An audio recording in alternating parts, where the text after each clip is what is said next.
Radio Talk bersama Satgas Penanganan COVID-19. Baik pendengar, saya saat ini sudah tersambung dengan pengamat kebijakan publik dari Universitas Trisakti Jakarta, Pak Trubus Rahardiansah. Pak Trubus, halo, selamat pagi Pak Trubus. Ya, selamat pagi Mas. Sehat ya Pak ya? Sehat selalu, mantul. Ya. Oh, mantul. Sorry, baru masuk karena ini baru dikasih tahu jadi. Siap. Pak Trubus masih di perpustakaan atau lagi di kampus ini? Lagi di rumah. Oh, di rumah. Oke, baik. Pak Trubus, kita membahas mengenai harga tes PCR yang turun, Pak Trubus ya. Nah, kira-kira seperti apa sih dampak di masyarakat? Apakah akan semakin akan berdampak pada penanganan terhadap COVID-19 di Indonesia, Pak Trubus? Oh, ya. Kira-kira itu yang akan kita bahas. Jadi menurut Pak Trubus, apakah dengan penurunan harga ini secara umum bisa mempengaruhi penanganan COVID-19 di Indonesia? Iya, menurut saya sih kalau secara umum ya ada pengaruhnya meskipun belum signifikan ya. Karena apa? Ya. Karena memang harga misalnya 450 sampai 500 itu ya di sebagian masyarakat kita masih mahal gitu ya, masih mahal. Apalagi kemudian membandingkan dengan informasi dari negara lain yang nilainya sangat rendah, yaitu misalnya India 98.000 kan begitu. Jadi ini yang menyebabkan kemudian sebagian kita masyarakat kita juga yang kedua menurut saya agak sulit karena penghasilannya Mas, income ya. Jadi dari sisi dampak COVID ini kan salah satunya adalah menurunnya pendapatan sehingga tentu daya belinya juga menurun, ya konsumsi rumah tangga menurun, dan tentu savingnya juga sudah habis lah karena udah 2 tahun kita mengalami situasi seperti ini. Jadi menurut saya pengaruhnya belum terlalu signifikan, meskipun ada secara umum ada, karena kalau dari awalnya 900 menjadi 500.000 tentu kan ada separuh misalnya itu. Tapi kan ini juga masih saya belum jelas apakah kemudian penurunan ini akan terus menerus, dalam arti ada sosialisasi dan edukasi kepada masyarakat akan pentingnya PCR.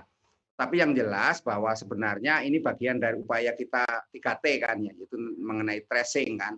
Jadi dengan tracing ini tentu ini merupakan kunci daripada penanganan COVID ya. Kalau penanganan COVID-nya tentu bisa kita katakan menjadi prioritas, sehingga tracing ini hal-hal yang menurut saya harus banyak dilakukan, terutama tidak hanya di pusat juga di daerah gitu ya, yang terutama di daerah.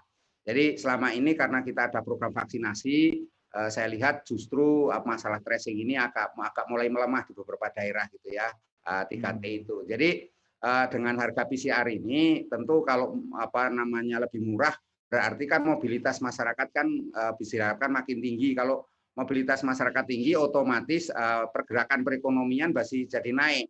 Khususnya misalnya sebagai contoh pariwisata gitu. Pariwisata ini kan sangat tergantung sekali pada mobilitas gitu ya. Jadi kalau mobilitas semakin diperketat, tentu pariwisata akan loyo gitu kan. Nah, jadi dengan menurut saya dengan adanya PCR ini mendorong para publik ya, terutama masyarakat itu akan melakukan mobilitas. Yang selanjutnya menurut saya pelaku usaha juga kita berharap sebenarnya juga mendorong itu semuanya, karena di beberapa pelaku usaha yang saya lihat di beberapa media itu ada yang pro kontra juga gitu, kalau bisa mengharapkan harganya lebih turun lagi gitu ya.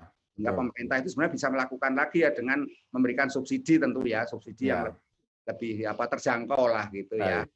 Itu menurut saya Mas. Jadi sehingga mobilitas ini menjadi bisa makin ditingkatkan gitu dalam upaya kita pemulihan ekonomi nasional. Saya kira itu. Baik, saya akan sapa dulu Pak Profesor I Gusti Ngurah Kademardika ya, ahli virologi Universitas Udayana Bali, sekaligus anggota tim pakar medis gugus tugas nasional. Prof. Kademardika, Prof. Ngurah, selamat pagi Prof. Selamat pagi Bang, salam sehat. Salam sehat selalu. Di ujung telepon ada Pak Trubus Rahardiansah, ya, pengamat kebijakan publik dari Universitas Trisakti. Saya lanjut ke Prof ya. Oke, baik. Prof, ini terkait dengan dampak penurunan harga PCR untuk penanganan COVID. Kira-kira menurut Profesor Ngurah, seperti apa sih dampaknya, Prof? Ya, pertama dulu ya, kita dalam COVID ini yang paling kita cegah adalah satu kerumunan, yang kedua adalah mobilisasi publik. Jadi mobilitas karena virus itu tidak terbang sendiri, dia selalu pergi ke suatu tempat itu selalu melalui orang atau bersama orang yang tertular. Nah, sehingga PCR memang teknologi yang paling standar sementara ini untuk untuk mendeteksi virus dengan akurasi sensitivitas yang paling tinggi. Itu sebaiknya memang diterapkan. Nah, tentang biaya sementara ini adalah tentu dengan biaya lebih murah maka mobilitas mobilitas penduduk bisa kita tingkatkan dengan dengan standar yang tinggi. Jadi meskipun sekali lagi sensitivitas PCR itu tidak 100%, jadi dia 99%. Adalah demikian sehingga dari 100 orang yang positif ada peluang satu yang tidak terdeteksi oleh mesin PCR. Sehingga masih ada peluang sebetulnya orang yang negatif PCR itu menularkan virus. Tapi itu jauh lebih baik daripada genus, jauh lebih baik daripada rapid antigen. Ini. Dan ini saya kira akan menjadi standar penanggulangan atau pencegahan penyebaran virus di Indonesia melalui PCR akan menjadi standar yang sangat bagus sehingga penyebarannya dapat kita tekan seminimum mungkin ini. Jadi tentu dengan mobilitas ini kemudian kita berharap bahwa ekonomi atau mobilitas penduduk untuk tujuan ekonomi akan lebih tinggi. Hanya saja kalau kita lihat bahwa memang sekarang ini tren nasional itu adalah masih sudah menurun, tren kematian juga nampaknya juga sudah mulai menurun. Dan hanya saja beberapa daerah memang belum ini, seperti Bali misalnya trennya belum tren kematian atau jumlah orang meninggal belum menurun ini. Ini tentu kemudian harus menjadi perhatian juga di samping satu persyaratan orang bertransportasi itu negatif virus, tapi yang kedua adalah tentu harus ada standar yang kedua, daerah mana yang bisa dikunjungi yang sehingga COVID-19 lebih bisa dikendalikan. Jadi untuk dari orang-orang yang dari daerah dengan konsentrasi virus tinggi, dengan aktivitas virus tinggi, semestinya juga meskipun dengan PCR, sementara kalau kecuali jangan mendesak, sementara jangan bepergian, karena itu lagi mengeluarkan virus dari daerah tersebut ke daerah lain. Ya. Demikian sementara orang-orang yang dari daerah yang kurang tertular, kemudian sebaiknya juga hati-hati pergi ke daerah yang tertular berat, dalam tanda kutip seolah-olah menyerahkan badan begitu Bang. Jadi memang harus ada dua hal ini harus dipertimbangkan. Jadi pertama PCR itu bagus, tapi kemudian yang kedua adalah kita sebagai penduduk juga harus mengerem diri kemana mau pergi, apakah dari daerah tertular berat ke daerah lain, ya sebaiknya sementara itu ditiadakan dulu kecuali sangat terpaksa. Ya, baik. Kita sapa pendengar dulu, sudah menunggu ada Pak Rudi, Pak Sofyan, dan Pak Mulyana di Bandung. Pak Rudi di Pondok Labu, silakan Pak Rudi. Selamat pagi, Mas. Selamat pagi, ya silakan. Selamat pagi, Pak Rudi. Pertama, halo? Ya, silakan Pak Rudi. Satu, ini udah bagus ya, pemerintah udah menurunkan. Jadi usul saya ini progresif gitu loh, karena satu keluarga, katakanlah misalkan suami, istri, anak dua, itu berempat. Kalau yang satu kena, ayahnya atau ibunya kena, otomatis kan yang tiga itu juga kan ingin dites juga. Jadi mungkin untuk orang pertama sekian, orang kedua sekian, tiga lebih murah lagi gitu. Itu usul saya gitu, nggak hanya sekedar turun aja. Ya. Perlu diketahui juga, iya Pak? Ya, silakan Pak Rudi. Ya, itu usul saya yang pertama. Dan untuk kita ketahui bersama, bahwa saya kena COVID bulan September tahun lalu ya, itu PCR swab-nya masih 1.300.000. Nah, kemudian saya satu rumah berlima. 1 juta kali 1.300.000 kali 5 itu berapa coba? Sebetulnya pemerintah udah tahu dari dulu, udah lama ini biaya mahal. Ketika itu tidak dilakukan tracing, Pak Rudi? Iya, memang. Karena kan kenapa itu suatu sistem tidak dilakukan, nunggu orang lain dulu, baru kita melakukan tracing. Yang 1 juta satu hari turun 400 lagi, tidak sampai juga. Karena memang mahal. Ini turun ke 400 ribuan karena kita tahu di India 98.000. Nanti kalau di yang lain 40.000, 50.000, kita turun lagi. lagi. Ini memang mafianya kurang ajar ini. Itu aja, Oke, terima baik. kasih. Terima kasih Pak Rudi. Kemudian Pak Sofyan di Pulau Mas, silakan Pak Sofyan. Ya, selamat pagi ya. Pagi Pak Sofyan. Jadi ini kan sebenarnya COVID ini bencana, masalah nasional. Harusnya pemerintah fair. Anda masukin regennya itu untuk pemeriksaan itu berapa sebenarnya COGS-nya? Sampai COGS ya, jangan dari harga importir, COGS. Nah itu kalau menurut saya ngerti yang bidang-bidang begini, itu bisa 500-600% Pak untungnya. Kenapa itu dijalankan dalam jangka waktu panjang? Saya ambil contoh teman saya satu. Ini hari Kamis kemarin masuk rumah sakit, gangguan lambung dan mah. Mesti di PCR dulu. Ya, itu udah itu dia boleh pulang 2 hari. Hari ketiga harus balik lagi, ternyata kambuh lagi, PCR lagi. Nah, itu luar biasa Pak ongkosnya Pak jadinya. Bayangkan yuk kasih bansos itu cuma 300.000 atau 5 kilo beras, dia mau suruh rakyat PCR 500.000 atau 900.000, nggak make sense. India bisa 98.000 itu, saya kira kosnya itu hanya 25.000 Pak. Makasih. Terima kasih Pak Sofyan. Pak Mulyana di Bandung, silakan Pak Mulyana. Selamat pagi, Bung. Assalamualaikum. Waalaikumsalam warahmatullahi wabarakatuh. Waalaikumsalam. Salam sehat. Demikian ya, sebagai masyarakat memberikan aspirasi kepada pemerintah, khususnya kepada Pak Jokowi, Pak Tanap gitu ya, keluhan-keluhan masyarakat ini yang saya senang gitu ya. Waktu itu kebetulan saya mau masuk ya ikutan tes, dengan dites, akhirnya kan cuma 3 hari, itu pas mau tes ke sananya, gas ya di jalan darat, dibolehkan seminggu itu kan, akhirnya dites lagi, harus keluar uang lagi, tapi sekarang ya alhamdulillah gitu ya. Nah, gitu aja, selamat berjuang, assalamualaikum. Terima kasih, waalaikumsalam warahmatullahi wabarakatuh. Ya. Pak Mulyana di Bandung ya. Saya ke Pak Trubus dulu untuk menanggapi, nanti lanjut ke Profesor ya. Pak Trubus silakan Pak. Ya, kalau pendapat dari Pak Rudi baik, itu artinya memang progresif ya. Artinya harganya itu makin dari awalnya murah misalnya, atau awalnya lebih mahal, tapi makin kesannya makin murah gitu, bisa saja di sebaliknya gitu ya. Tapi yang jelas memang saya ini memang harus ada upaya untuk menurunkan lagi ya dari harga yang tarif itu, karena ini memang di publik itu yang paling sensi masalah tarif. Masalah tarif ini sensi sekali, karena apa? Karena di tengah situasi masyarakat kita yang terdampak, saya katakan tadi, kondisi perekonomian, termasuk di dalamnya adalah pendapatan atau ekompe lah gitu bahasanya, itu memang menurun. Nah, jadi juga pendapat dari Pak Sofyan juga ini memang ini sampai diperkirakan paling kosnya hanya 25.000 misalnya. Lah ini juga masyarakat ini sudah punya penilaian, punya penghitungan. Harusnya memang pemerintah peka lah ya, peka. Nah, termasuk yang dikatakan Pak Maulana tadi gitu ya. Jadi ini semuanya berharap sebenarnya pemerintah melakukan evaluasi. Intinya kan evaluasi ya.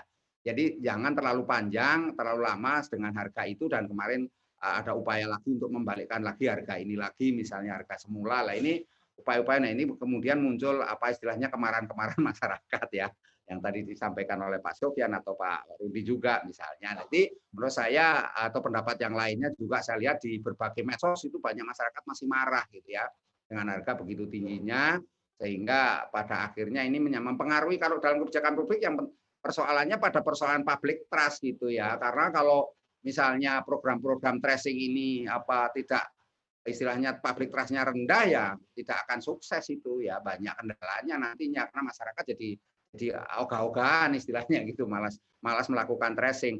Nah, padahal ini menjadi prioritas, menurut saya menjadi kunci dalam salah satu penanganan COVID. Jadi sekali lagi memang masyarakat itu sebenarnya punya penilaian, punya perhitungan juga gitu ya. Ada masyarakat kita yang cerdas juga punya hitung-hitungan gitu ya. Kenapa pemerintah tidak melakukan dialog kepada masyarakat gitu ya, semacam konsultasi publik ataupun dialog publik gitu ya, yang sifatnya partisipatif, sehingga masyarakat ini punya kesempatan ya, diberi ruang untuk memberikan pendapat, hitung-hitungan gitu. Jadi jangan semuanya top down, karena top down itu kebijakan top down kan semuanya kesannya dipaksakan gitu ya. Masyarakat harus mau nggak mau menerima harga segitu gitu, harga yang ditentukan oleh pemerintah. Meskipun pemerintah berdalih ini kan dulu sudah dilakukan tidak oleh Kementerian Kesehatan sendiri, ada Kementerian Keuangan, ada ada apa lembaga-lembaga yang ikut terlibat di dalam perhitungan. Tetapi itu semuanya kan apa sifatnya kan sementara sebenarnya, belum merupakan final. Nah, kemudian kenapa tidak melakukan apa yang dinamakan dengan apa dialog publik atau konsultasi publik. Nah, ini menurut saya penting sekali sehingga harga ini ada kesepakatan gitu. Karena kan pada akhirnya kita memang COVID sekarang ini ada penurunan, tapi kan ini sifatnya sementara. Kita juga harus waspada, hati-hati kalau Bapak Presiden lah misalnya gitu. Jadi ada kemungkinan nanti ada varian baru lagi, tiba-tiba kita meledak lagi lah. Sehingga tes PCR ini menurut saya menjadi instrumen yang sangat strategis dalam hal penanggulangan atau penanganan COVID gitu. Jadi ini yang harus pemerintah peka, sensitif terhadap kemauan-kemauan publik, di mana publik ini sudah sangat terbebani sekali lah dengan harga segitu. Di satu sisi juga harga-harga yang lain juga mengikuti sangat mahal.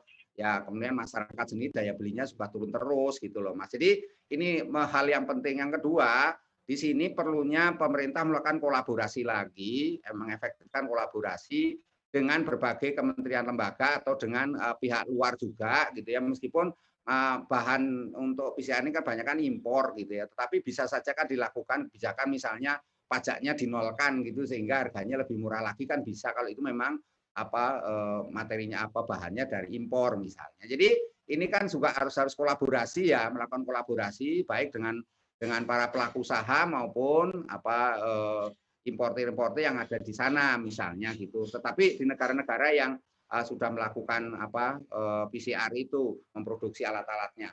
Yang lainnya yang menurut saya memang pemerintah juga harus mengkalkulasi ulang ya, mengevaluasi, mengkalkulasi ulang berbagai apa perhitungan-perhitungan sehingga ini kita kan tujuan arah dari akhir ini ujungnya adalah bagaimana pengendalian COVID secara cepat kan gitu. Itu intinya. Jadi segala cara tentu harus dilakukan, termasuk di dalamnya adalah memberikan subsidi karena negara itu punya kapasitas memberikan subsidi Mas gitu. Jadi kalau bisa misalnya pada tataran harga paling murah kalaupun bisa digratiskan kenapa tidak digratiskan gitu pada tahap tertentu. Sehingga pemerintah atau masyarakat juga punya public trust yang tinggi gitu. Pemerintah melakukan ini bisa saja dibuat jangka waktu kan bisa misalnya selama 1 bulan atau 2 bulan atau 3 bulan digratiskan dulu misalnya nanti pas 3 berikutnya lagi ada berbayar tapi berapa. Jadi ada nilai-nilai yang sifatnya itu sifat sosial karena kan PCR ini sudah lama-lama menjadi public goods gitu loh Mas. Public goods itu semua masyarakat bisa mengakses gitu. Jadi bukan sesuatu yang mahal terus. Memang ini ada yang berpendapat dengan apa PCR murah itu maka mobilitas masyarakat tinggi penanganan COVID-nya jadi sulit lagi. Itu saya juga tahu ada yang berpendapat seperti itu dari pemerintah. Tetapi saya rasa ini juga harus diperhitungkan ulang karena masalahnya adalah masyarakat ini sudah selama ini sudah patuhlah mengikuti, jangan sampai kemudian masyarakat lama-lama jadi capek lelah gitu ya, lelah dengan kondisi yang ada dan pada akhirnya masyarakat muncul resistensi dan ini yang menurut saya jadi public distrust. Itu menurut saya yang penting begitu Mas. Ya. Baik. Prof. Ngurah, silakan Anda bisa menanggapi beberapa pertanyaan pendengar tadi, Prof. Iya, dari Pak Rudi. Jadi kalau misalnya sekarang kan kalau tidak ada keperluan untuk perjalanan, kalau untuk amannya sekarang itu ketika satu orang anggota keluarga sudah positif, maka seluruh anggota keluarga yang lain itu ya udah diam di tempat, isolasi mandiri sendiri. Tidak perlu harus PCR, tidak perlu harus minta tes ini itu. Asumsi sekarang seluruh anggota keluarga itu positif dan paling aman dan kita akan berjasa untuk orang lain adalah dengan diam di rumah. Itu satu poin Pak.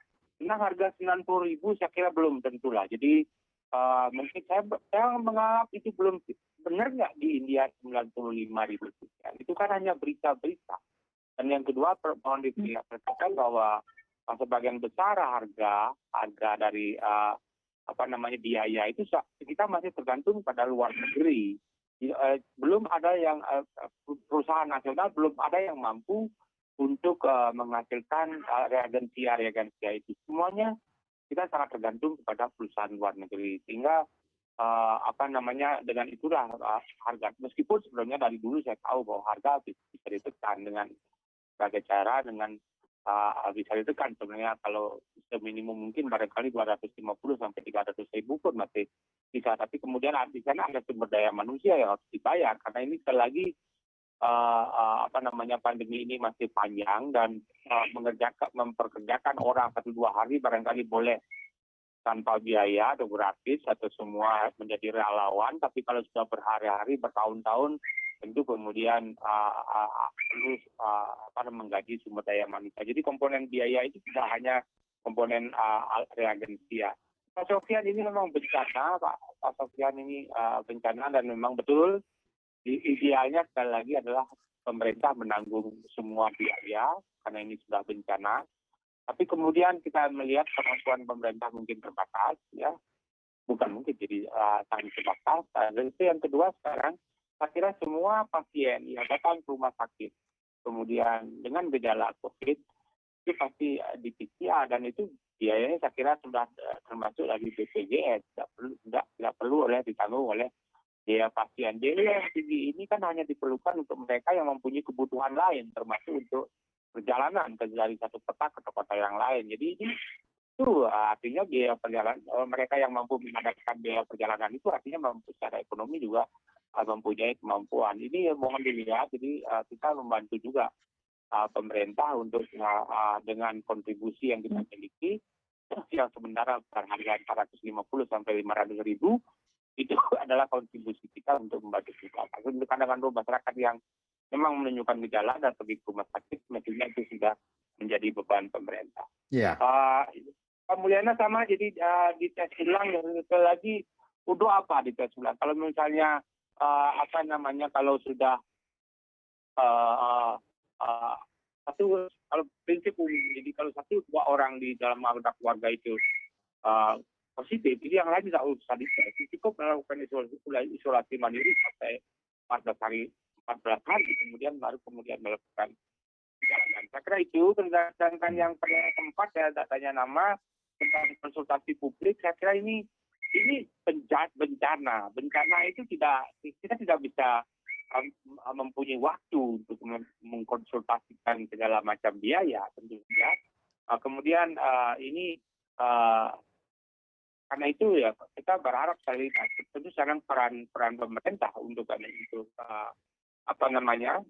bagaimana membuat biaya ini terjangkau. Sekali lagi biaya ini dibayar oleh mereka yang ada keperluan harus melakukan uji PCR misalnya. Sedangkan mereka yang memang tidak ada keperluan, itu apa uji PCR ketika satu orang keluarga, kalau ada satu orang seperti staf lab saya di Bali, ketika ada satu orang terkonfirmasi, seluruh staf lab yang diliburkan termasuk diri saya selama 2 minggu tidak perlu melakukan tes.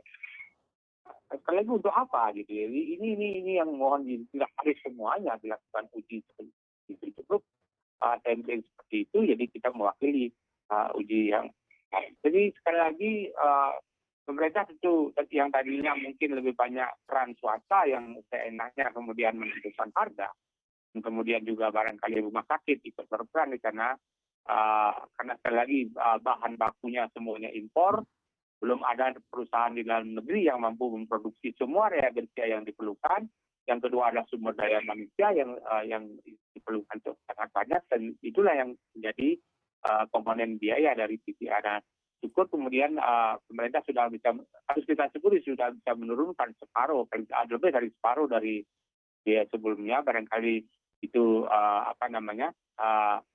yang harus disyukuri ya. Mari kita, tapi intinya kemudian kalau memang tidak diperlukan, ngapain dites? Kalau memang satu keluarga saya sudah positif COVID-19, saya tidak akan mengizinkan anggota keluarga saya pergi ke luar daerah sehingga diperlukan tes PCR. Karena meskipun nanti negatif, barangkali masih bisa saja dia membawa virus. Kan? Kita sudah berperan untuk menyebarkan virus. Jadi, sekali lagi, ini bukan pemahaman yang mesti dipahami publik. Kita bisa berperan dengan untuk mengatasi COVID ini tidak perlu harus membayar PCR dengan tidak melakukan perjalanan sama sekali. Ya. Saya kira itu, Pak. Baik. Selanjutnya sudah menunggu Pak Theo di Surabaya dan Pak Petrus di Jakarta Utara. Pak Theo, silakan Pak Theo. Ya, selamat siang. Selamat pagi. Ya, transparansi itu tetap penting. Katakanlah bahwa ini adalah subsidi negara bagi rakyat, ya. Jadi nggak ada yang disebut mafia, dan mafia ini kan biaya pengalian aja. Mana yang sektor yang dianggap penting.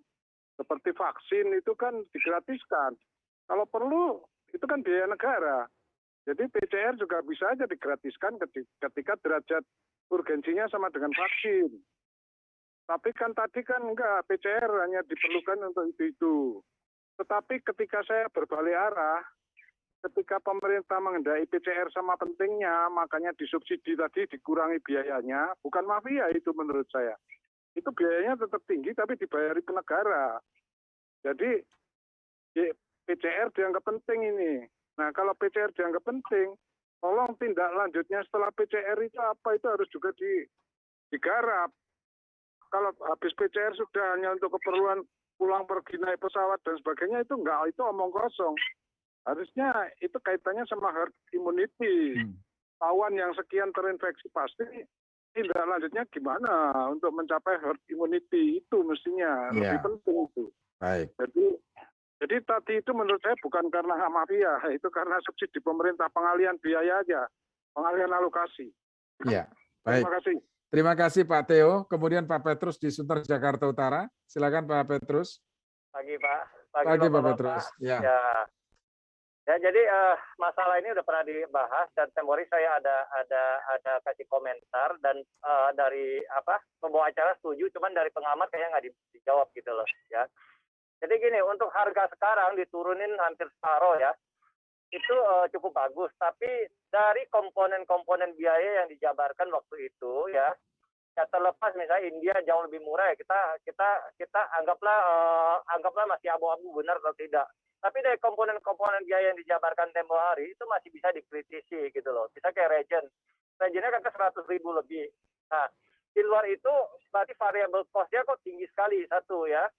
Nah, itu anggaplah benar juga, saya anggap benar juga. Nah, ada satu komponen yang sangat menyakiti hati rakyat, Pak. Ya, jadi pada saat ini situasi pandemi ya, seharusnya ya keuntungan swasta itu ya tolonglah jangan dialokasikan 15-20% gitu loh. Apalagi ini turnover-nya tinggi sekali. Bisnis apa yang masa pandemi ini yang masih bisa untung 15-20%? Kita yang di pabrikasi aja mau cari 5%-nya susah gitu loh. Jadi kalau misalnya dialokasikan keuntungan buat swasta 5%, itu keuntungan mereka masih sangat besar karena turnover-nya tinggi gitu loh. Ya, jadi ini saya rasa masih bisa dikurangi, apalagi ini situasi pandemi ya, yang istilahnya ya situasi khusus. Ya, jadi dengan pengusaha dikasih keuntungan 5% itu udah cukup besar satu. Itu satu poin dari harga. Poin kedua adalah sangat timpangnya antara alat tes Pulau Jawa dengan luar Pulau Jawa. Kalau di luar Pulau Jawa ada daerah tertentu yang punya bandara internasional. Pulau itu yang punya 2 kabupaten tidak punya alat PCR, Pak. Hanya diperuntukkan untuk kebutuhan rumah sakit, untuk masyarakat umum tidak ada. Jadi orang bisa terbang ke sana, nggak bisa balik lagi. Kalau ada itu daerah pariwisata, contohnya Bangka Belitung dihitungnya gitu loh. Bangkanya ada gitu loh. Yeah. Jadi ketimpangan alat-alat kesehatan ini ya tolong pemerintah perhatikan juga ya. Jadi 2 poin. Jadi harga masih bisa ditekan. Ya kalau keuntungan swasta bisa ditekan gitu loh ya. Jadi untuk masa pandemi tolonglah jangan swasta masih dialokasikan keuntungan yang luar biasa 15-20%. 5% pun untungnya mereka luar biasa karena turnover-nya tinggi sekali dan perputaran bisnisnya. Baik. Selamat pagi. Terima kasih Pak Petrus. Selamat pagi. Saya sambung beberapa tanggapan melalui WhatsApp dulu sebelum Pak Trubus menanggapi. Dari Pak Alfat ya, daripada subsidi pajak kapal yacht misalnya atau mobil mewah, kendaraan-kendaraan lain misalnya, ya sebaiknya subsidi saja untuk PCR, masker, dan hand sanitizer. Ini lebih banyak bisa dimanfaatkan, lebih banyak dirasakan oleh masyarakat. Kemudian dari Pak Richard di Jakarta Barat, lebih baik menggunakan antigen yang dijual murah di online shop misalnya, hanya Rp35.000, meskipun hasilnya tidak seakurat PCR. Nah, hari gini, uang Rp500.000 sangat berharga sekali, Pak. Bisa untuk makan 10 hari. Ini fakta di lapangan. Kemudian Pak Prabantoro, kalau menurut saya mending masyarakat lebih mementingkan protokol kesehatan.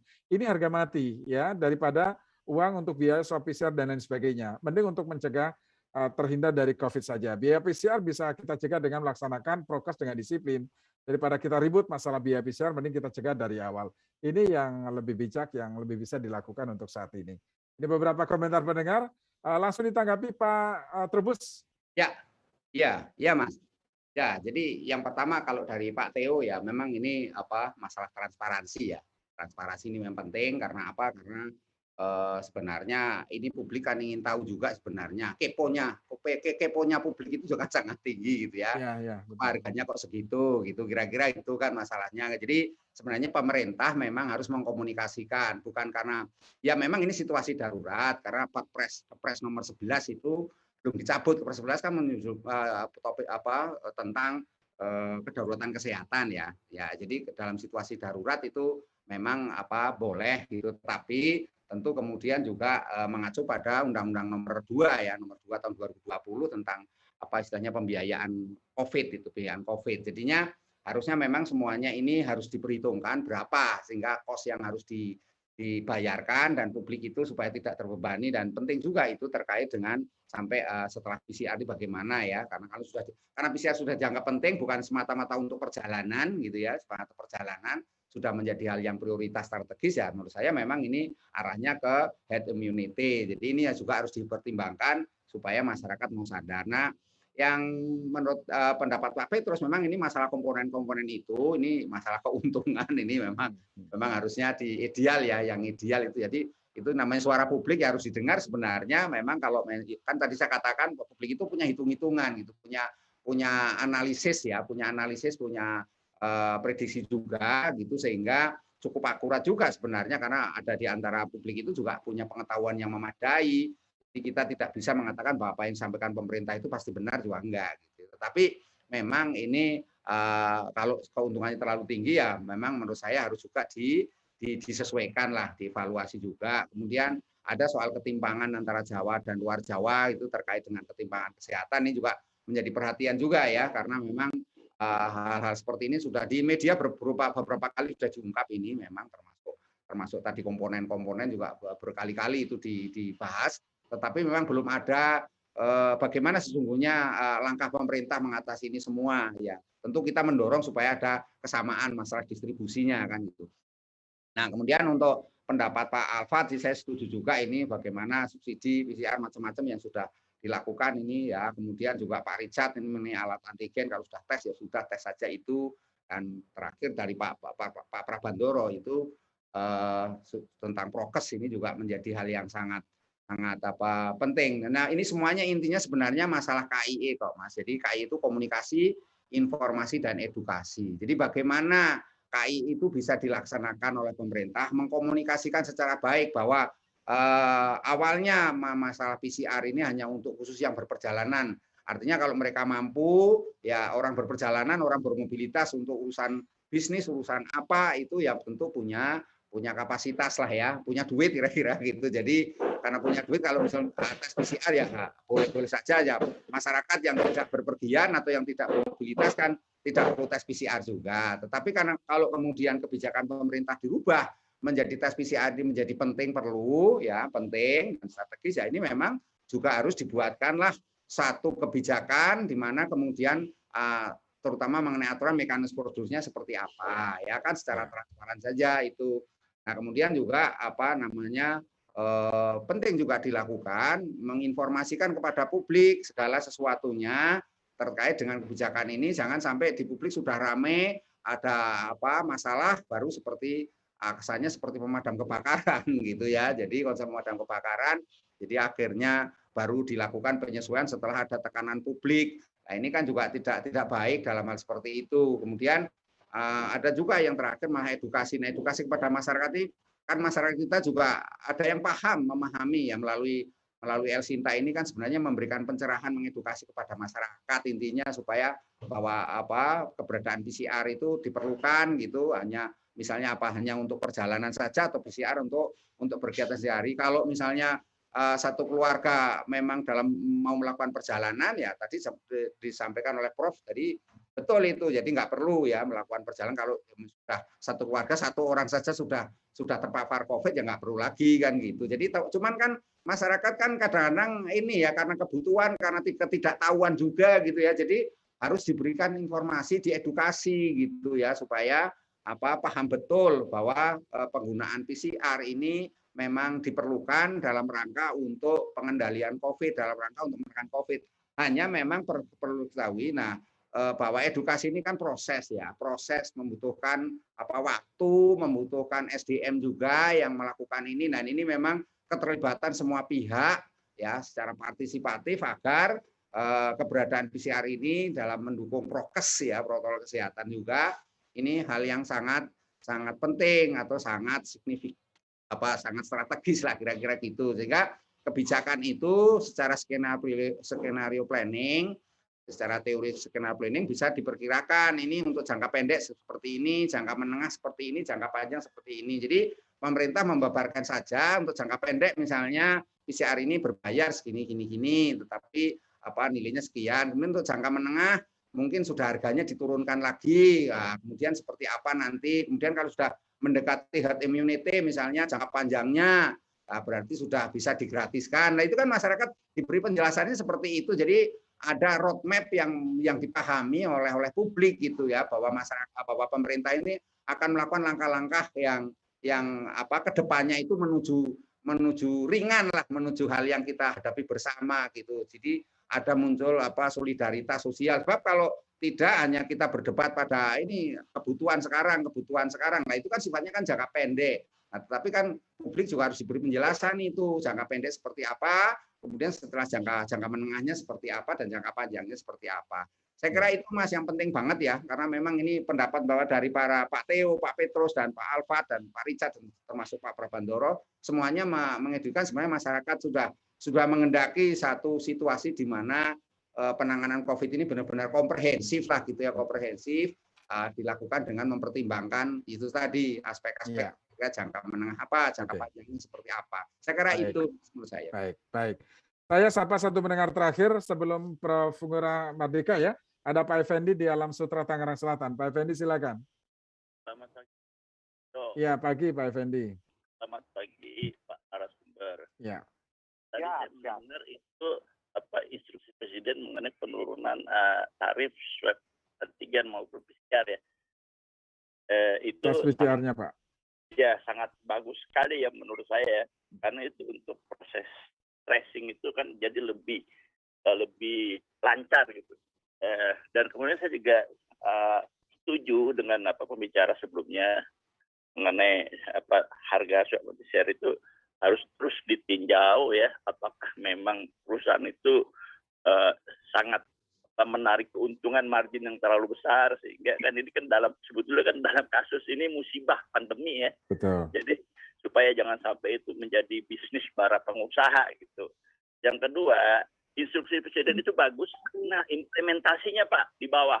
Ya. Bagaimana pengawasan terhadap yang disebut istilah kata layanan nih. Kalau saya kurang setuju ya layanan. Istilahnya para pengusaha yang menjalankan ya untuk proses swab antigen maupun swab PCR itu bagaimana pengawasannya, itu dia betul-betul mematuhi instruksi Presiden ini atau tidak. Kemudian kalau dia tidak mematuhi di lapangan itu punishment-nya ada atau tidak itu. Karena ini dalam pandemi ini kan masyarakat sebetulnya penghasilannya turun ya Pak ya. Udah turun, ditarik lagi dompetnya buat PCR gitu. Kalau kita mau ke luar kota PCR. Kalau kita pas ketemu orang yang positif, kita PCR. Begitu ketemunya kita, misalnya kita nggak tahu nih ada orang positif ketemu sama keluarga kita, satu keluarga kita PCR. Karena saya pernah mengalami PCR tuh 5 orang. Itu habis 6 juta saya, 6 juta lebih gitu. Jadi saya pernah sendiri juga PCR mahal gitu. Mahal ya. Jadi saya pikir itu fungsi pengawasannya gitu. Bagaimana pengawasan di lapangannya. Baik. Terima kasih. Baik, terima kasih Pak Effendi, pendengar terakhir. Prof. Ngurah silakan bisa ditanggapi sekaligus tadi beberapa pendengar ya Pak Theo dan Pak Petrus. Dari Pak Theo ya ini memang harus biaya negara. Jadi ya mestinya itu memang harus biaya negara. Tapi sekali lagi kalau tujuan manajemen rumah sakit atau manajemen tenaga kesehatan itu saya kira ini sudah menjadi tidak dibebankan kepada penderita lah. Apalagi BPJS setahu saya ya Pak menjadi tanggungan BPJS untuk biaya hidup dan masalah. Sekali lagi ini untuk mereka yang melakukan kebutuhan ekstra untuk perjalanan. Jadi kalau memang itu yang diharapkan ya artinya mereka tentu mempunyai kemampuan ekonomi tadi sudah dikatakan juga. Jadi ini saya kira ini kita membantu lah. tugas pemerintah, karena sekali lagi kita harus tahu betul bahwa kemampuan negara kita terbatas. Jangan dibandingkan dengan Cina, dengan Amerika maupun dengan negara-negara Eropa. Di mana kalau Jerman misalnya itu memberikan BLT ini sampai $3.000 per kakak, ini sangat.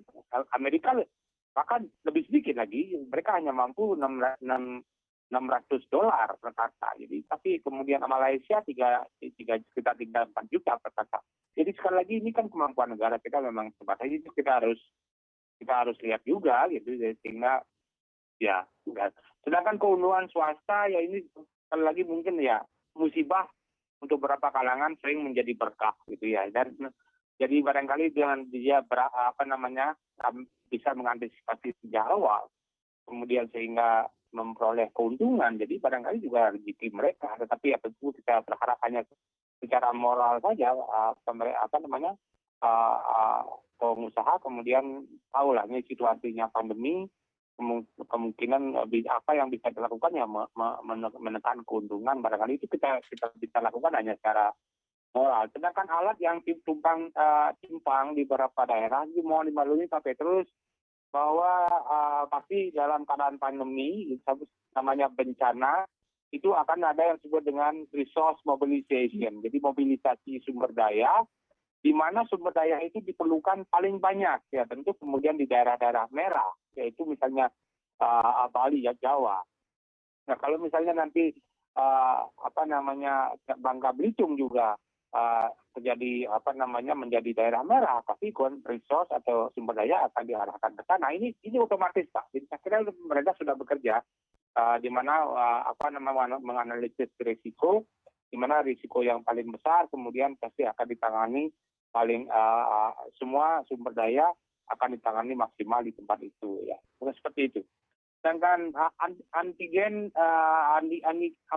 biaya antigen lebih murah ya memang itu, tapi kemudian sangat sensitif, itulah menjadi salah satu sumber kita tidak bisa mengatasi COVID dengan baik karena dengan antigen itu bolongannya terlalu banyak, jadi karena sensitivitasnya 80%, sehingga dari 100%, 100 orang misalnya, 80 dideteksi positif dengan rapid antigen, tetapi 20 orang akan terdeteksi negatif, sehingga bebas melakukan perjalanan kemana-mana. Ini salah satu memang dari awal menjadi salah satu kekurangan kita dalam mengatasi COVID-19, yaitu melakukan uji diagnostik dengan teknik yang tidak standar. Nah ini masalah negara kita.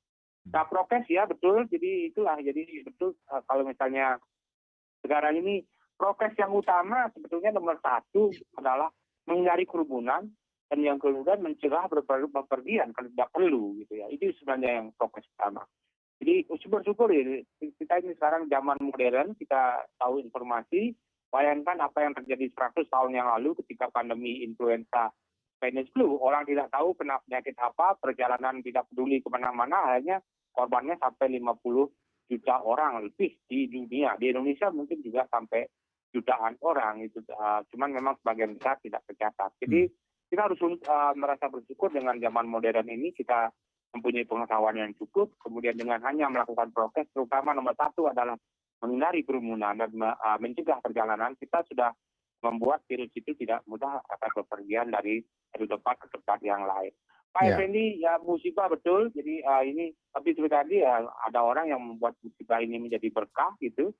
Jadi rezekinya mereka, barangkali ya kita hanya bisa himbau, mudah-mudahan mereka mempunyai sedikit tenggang rasa dengan menurunkan marginnya ya. Sedangkan ini pengawasan pelayanan apakah betul sudah dilaksanakan, ya tugas kita masyarakat. Kalau memang melihat ada orang melakukan PCR dengan biaya masih di atas 1 juta, ya laporkan. Polisi barangkali bisa dilaporkan terdekat, ini kok biayanya segini, tolong ditindaklanjuti. Ya tugas kita semua, jangan hanya memberikan ini tugasnya kepada pemerintah yang tentu ya sumber dayanya sudah sepakat. Nah itu Bang, Pak Wiryo. Baik, terima kasih Prof. Saya ke Pak Trubus ya. 2 menit Pak Trubus. Apa yang harus dilakukan pemerintah sebagai respon masukan masyarakat Pak Trubus? Ya, menurut saya pemerintah perlu melakukan evaluasi secara terus-menerus ya mengenai penanganan COVID khususnya terkait dengan PCR ini, karena ini bagian dari yang tak terpisahkan dalam hal penanganan COVID secara komprehensif dan holistik lah kira-kira gitu. Ya, dengan itu yang penting. Yang kedua, bahwa kita patut apresiasi juga pemerintah sudah berupaya dari harga yang semula 900 misalnya diturunkan menjadi 550 atau 450 misalnya. Tapi juga ini harus pemerintah secara ke depan itu harus memikirkan lagi bagaimana menurunkan yang lebih signifikan lagi. Gitu. Yang ketiga menurut saya yang paling penting juga bagaimana pemerintah membuat semacam roadmap bagaimana skenario ke depan, skenario planningnya itu baik jangka pendek, jangka menengah dan jangka panjang. Dan ini yang penting dikomunikasikan kepada publik sehingga publik itu tahu, dikomunikasikan, diinformasikan dan diedukasi kepada publik agar publik itu memahami maksud dan tujuan daripada pemerintah. Dan yang selama ini menjadi persoalan karena kan kunci juga itu adalah mengenai komunikasi publik.